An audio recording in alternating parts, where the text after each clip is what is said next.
I know you think the thumbnail's controversial, but it might not be, because what is Gran Turismo when you think about it? For over 25 years, it's been called the real driving simulator. It's been about pushing the limits of speed, chasing perfection while driving, and just racing and driving the most exotic cars on the planet, as well as more mundane ones, like the Peugeot 2008. And it's also a game about that. It's also a game about the minivan, about the K-truck, about a sensible family SUV that for some reason you're driving around a racetrack. It doesn't seem to make a lot of sense. And every month when Polyphony Digital drops a new update, the community, we all hold our breath, and every month we get a normal car, and my comment section absolutely explodes. Now, I am going to say something that is a bit controversial. I think the inclusion of these, inverted commas, boring cars is actually the single most important thing about Gran Turismo 7, because the sim racing world is on the verge of its biggest ever shakeup on console. And I say this as someone who's been a lifelong sim racer. So this unique philosophy could be a secret weapon that could keep Gran Turismo 7 on top. Because Gran Turismo 7 is currently, if you ask people, the best sim racing game on console. I don't think there's anyone who really disagrees with this. I would say consider ACC on console, but GT7 always comes out on top in the polls. But that is going to change. We are going to get Rennsport on console. We are going to get at some point Le Mans Ultimate on console. We are going to get Assetto Corsa Evo on console. We're going to get Project Motor Racing on console, the sequel to Project Cars 4. So lots of proper sim racing games are coming to console. And that's why we need to understand, why are we getting a Volvo station wagon in a racing game? This is the philosophy from day one of Kaz Yamauchi, the creator of Gran Turismo, because his vision wasn't just to make a racing game. It was to create a celebration of car culture. I really mean that. So it isn't a flaw that we're getting these road cars. It's a deliberate choice by Kaz, because other games do, if we're honest, focus purely on competition, right? And GT Sport went that way. So when GT Sport came out, the predecessor to GT7, that was essentially about competition. But Gran Turismo 7 is a return to the mean for GT, and it's designed as what I would call a car life simulator. It's for collectors, it's for tuners, it's for photographers, and is also for racers, but that's just part of it. Because Kaz sees cars as having a soul, and the game is built to reflect that. It is actually in some ways an interactive encyclopedia of cars. You can sit inside them, you can drive them, but you can also go to the car cafe and be told about them. Now, there is a massive problem here, because car culture is changing massively. And that's not just with the introduction of EVs. Young people don't really want to learn to drive as much. We know that. So this is changing what Gran Turismo's perception of car culture should be. Now, Kaz has asked this question himself. He said recently, nowadays car enthusiasts often drive SUVs. I think we have to cover such cars. He argued that if Gran Turismo only added the old school sports cars that fans asked for, the series will never last because it wouldn't be connected to the future. And Gran Turismo is the longest running sim racing series out there. And that's why we see updates that do, if you look at them really closely now, balance the past and the present. We get a modern electric Hyundai Ioniq 5N alongside the classic Peugeot 205 hot hatch. So it's a living museum in that way. But like I said, that museum is about to get some serious competition, because for the first time in ages, I mean, never before seen on this scale, the console space is about to be flooded, and I really mean flooded, with new challenges. Ever since, console purchasing of games went digital, we haven't been flooded like we're going to be flooded here, and they're all coming in 2025, 2026. So the first one is the big one, I think, Assetto Corsa Evo, because it is, the sequel to the biggest sim racing game ever on PC, which is Assetto Corsa. It's a sim racing king there, and it's promising a more gamified Gran Turismo-esque experience with a proper career mode, free roam, which GT doesn't have, but also you look at the challenges they have, they're basically the same as a circuit experience in Gran Turismo. It's already on early access in PC.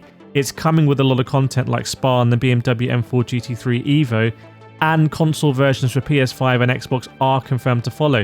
Then you've got Project Motor Racing. It's from the original creators of that incredible sim racing game Project Cars 3. No sarcasm there.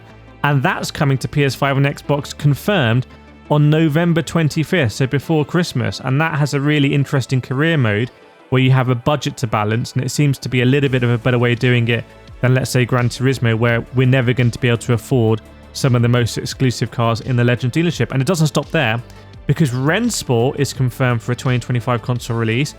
iRacing is sort of coming to console because NASCAR 25 is coming.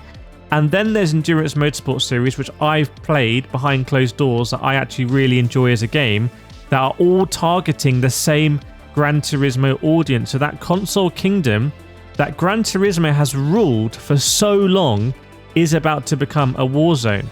So with all these specialized hardcore sims coming, what is the actual tangible value of having a Suzuki Cappuccino or a Toyota minivan in GT7? What can you do with them? And this comes down to two things. Firstly, it scratches that itch that we all have about tuning stuff and modifying stuff. Other games talk about, oh, we're going to add mods. This isn't what I'm talking about. I'm talking about turning a absolutely crap car into a sleeper car. And I've done it a lot on this YouTube channel. I completed Gran Turismo 7 on this channel, making videos, turning muscle cars into like GT3 cars. You know, taking a daily driver and turning it into a monster. I did barn finds and all this kind of stuff. It's incredible, turning my Suzuki Cappuccino into a sleeper Group 4. It's one of the most satisfying feelings in gaming because you feel like you built it.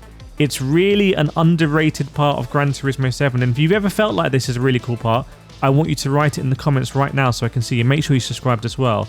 And also, this explains why Gran Turismo have added the engine swaps.